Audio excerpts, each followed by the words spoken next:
और अब बात कर लेते हैं भेड़ियों के आतंक की। तो बहराइच में भेड़ियों की तलाश जारी है। अब इस पूरे ऑपरेशन पर सरकार की पैनी नजर है। मुख्यमंत्री योगी की सख्ती का भी असर देखने को मिल रहा है। ऑपरेशन भेड़िया को लेकर हाई अलर्ट जारी कर दिया गया है। पुलिस प्रशासन समेत कई विभागों के अधिकारी कर्मचारी फील्ड पर इस वक्त मौजूद हैं। आपको बता दें कि आदमखोर भेड़िया रात करीब 10 से सुबह 5 बजे के बीच ही हमला करता है और इस दौरान सभी टीमें जो वहां पर इस वक्त ग्राउंड जीरो पर काम कर रही है वो रात के 10 बजे से सुबह 5 बजे तक बिल्कुल अलर्ट मोड पर है। और यहां तक भी कह दिया गया है कि अगर भेड़िया दिखता है, अगर पकड़ में नहीं आता है तो उसे गोली मारने के भी आदेश दे दिए गए हैं। तो अब एक तरह से कह लीजिए इस ऑपरेशन को जबरदस्त तरीके से अंजाम दिया जा रहा है, क्योंकि वहां जो आम लोग हैं अब वो इससे बेहद परेशान हो गए हैं। अब तक कईयों को भेड़िए ने अपना निवाला बना लिया है, कईयों को घायल कर दिया है। अब वहां के लिए एक तरह से कह लीजिए कि भेड़िया आतंक का पर्याय बन गया है। अब इसलिए सीएम योगी ने सख्ती के साथ कहा है कि आप जितने भी टीम बना सकते हैं बनाइए, फील्ड पर उतरिए, भेड़ियों को पकड़िए और अगर नहीं पकड़ पाते हैं तो फिर इस भेड़िए को गोली मार दीजिए।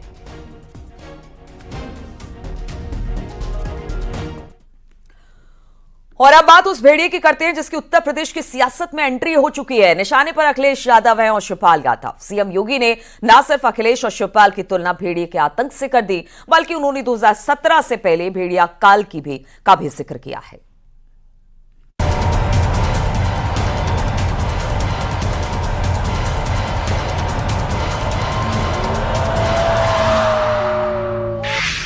जिन भेड़ियों के तांडव से 50-50 गांव में दहशत फैली है,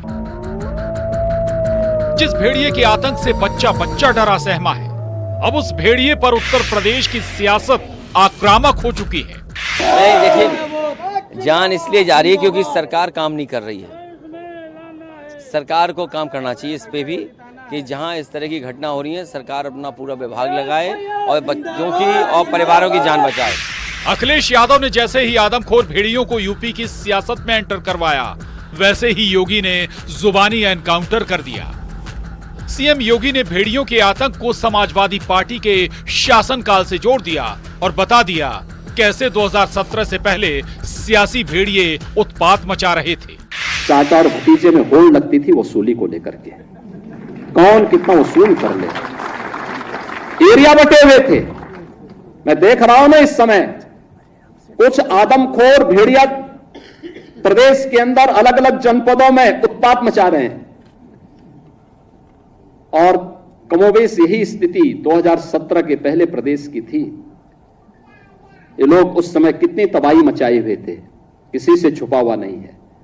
और इनके भी एरिया बटे हुए थे वसूली के, कहीं चाचा कहीं भतीजे, महाभारत के सारे रिश्ते थे, सारे रिश्ते फेल हो जाएगा। महाभारत का दूसरा दृश्य यहां देखने को मिलता था।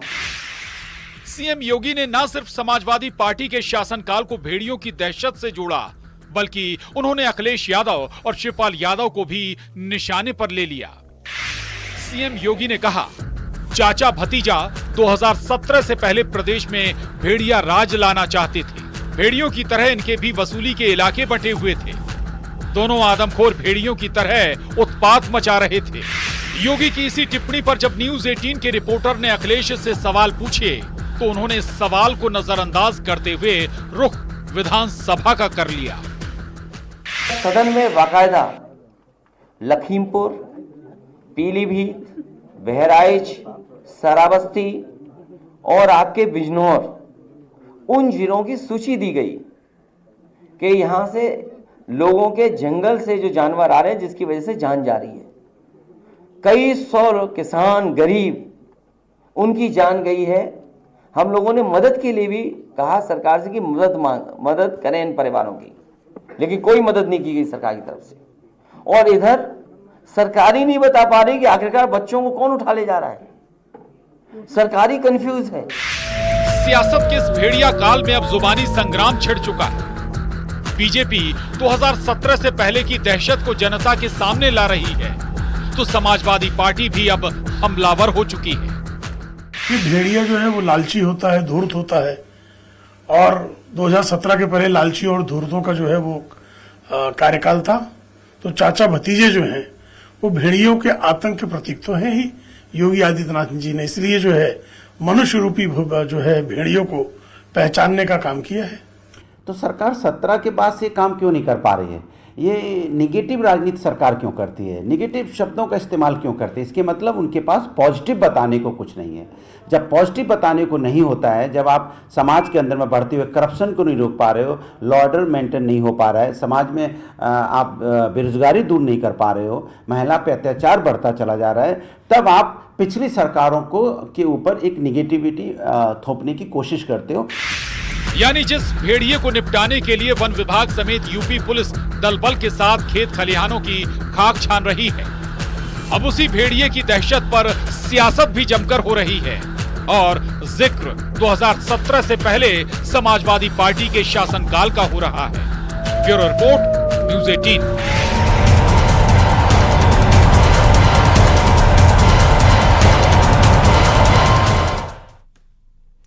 और कौशाम्बी में भी आदमखोर भेड़िए ने एक बच्चे समेत 3 लोगों पर हमला कर दिया। भेड़िए के हमले में तीनों गंभीर रूप से जख्मी हो गए हैं, जिन्हें इलाज के लिए अस्पताल में एडमिट करा दिया गया है। भेड़िए के हमले के बाद इलाके में ईंट भट्टे के पास 3 जंगली जानवरों की वीडियो भी सामने आए, जिसमें ग्रामीणों में दहशत का माहौल है। ऐसे में अब ग्रामीण लाठी और डंडे लेकर रात में अपने मवेशी और परिवार की रखवाली कर रही है। करारी थाना क्षेत्र के नेवारी और खोजवापुर गांव की ये घटना बताई जा रही है।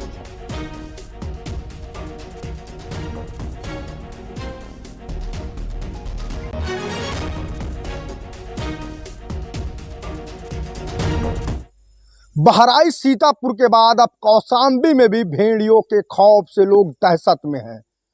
कौशाम्बी के जिला मुख्यालय मंझनपुर से महज 8 किलोमीटर की दूरी पर नेवारी गांव के ग्रामीणों का यह दावा है कि यहां पर भेड़ियों ने बच्चे समेत 3 लोगों पर हमला किया है। हालांकि तीनों लोग भेड़ियों के हमले में जख्मी हुए हैं, जिनका एक निजी अस्पताल में इलाज किया जा रहा है।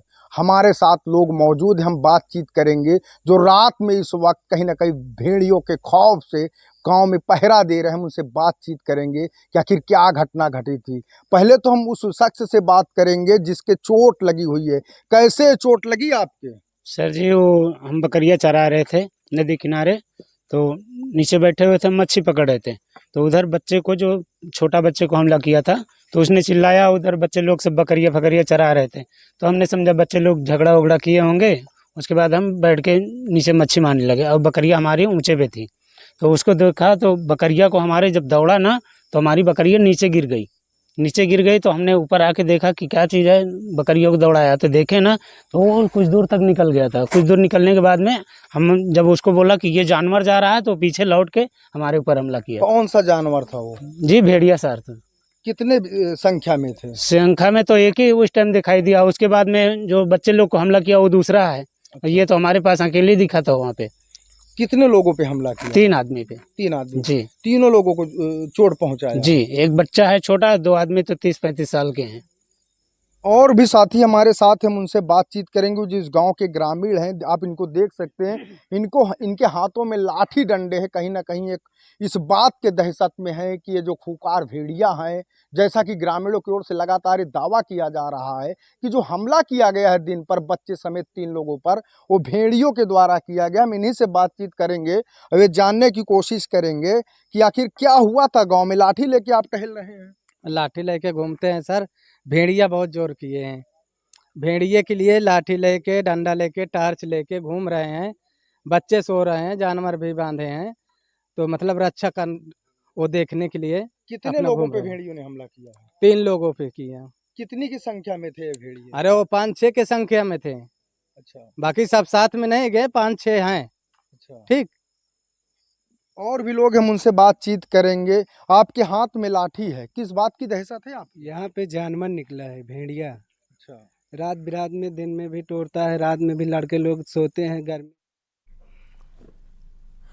और सीएम योगी के दौरे की अब बात कर लेते हैं। तो सीएम योगी आज सुबह 10:30 बजे अयोध्या पहुंचने वाले हैं। मुख्यमंत्री योगी का हेलीकॉप्टर रामकथा पार्क पहुंचेगा। यहां से सीएम योगी राम सेवकपुरम में श्री रामनाथ स्वामी मंदिर में आयोजित धार्मिक अनुष्ठान में हिस्सा लेने पहुंच रहे हैं। तो आज अयोध्या का दौरा है मुख्यमंत्री योगी आदित्यनाथ का। आज सुबह 10:30 बजे करीब अयोध्या पहुंचने वाले हैं मुख्यमंत्री योगी आदित्यनाथ। और इसके बाद सीएम योगी अयोध्या से गोरखपुर भी पहुंचेंगे। मुख्यमंत्री योगी आदित्यनाथ शिक्षक दिवस सम्मान समारोह में हिस्सा लेंगे। शिक्षक दिवस के मौके पर प्रदेश भर के 54 शिक्षकों को सम्मानित किया गया जाएगा। दरअसल पहली बार लखनऊ से बाहर गोरखपुर में कार्यक्रम का आयोजन होगा।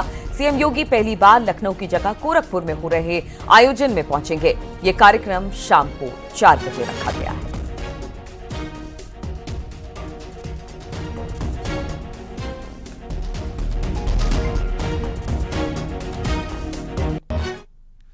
और लखनऊ में समाजवादी पार्टी कार्यालय में जालौन जिले की बैठक होनी है। बैठक में जालौन जिले के जिलाध्यक्ष समेत तमाम पदाधिकारियों को बुलाया गया है।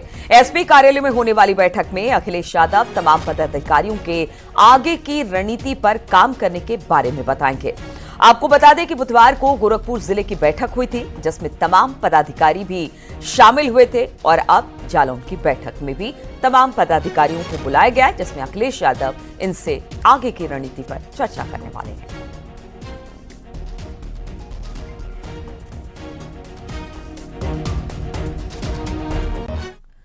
और अब खबर प्रयागराज से लेते हैं, जहां पर नकली नोट छापने वाले जामिया हबीबिया मदरसे पर बड़ी कार्रवाई हुई है। प्रयागराज विकास प्राधिकरण ने मदरसे को सील कर दिया है। कर्मचारियों और छात्रों को बाहर निकाला गया है, जिसके बाद अवैध निर्माण के कारण मदरसे को सील किया गया। मदरसे के बाहर नोटिस भी चस्पा कर दिया गया है। हम आपको बता दें कि मदरसे में नकली नोट की छपाई चल रही थी। मदरसे से आपत्तिजनक किताब मिली थी।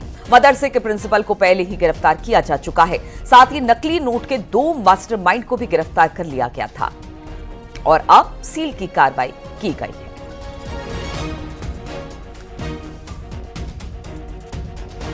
प्रयागराज के अतरसुइया इलाके में स्थित जामिया हबीबिया मदरसे में 28 अगस्त को नकली नोटों की फैक्ट्री पकड़ी गई थी। इसके बाद से लगातार इस मामले में जहां इन्वेस्टिगेटिव एजेंसियां जांच पड़ताल कर रही हैं, वहीं पुलिस और प्रशासन का भी शिकंजा इस मदरसे पर कसता जा रहा है। ये 84 साल पुराना मदरसा है। अब इस मदरसे पर सीलिंग की कार्रवाई प्रयागराज विकास प्राधिकरण की ओर से की गई है।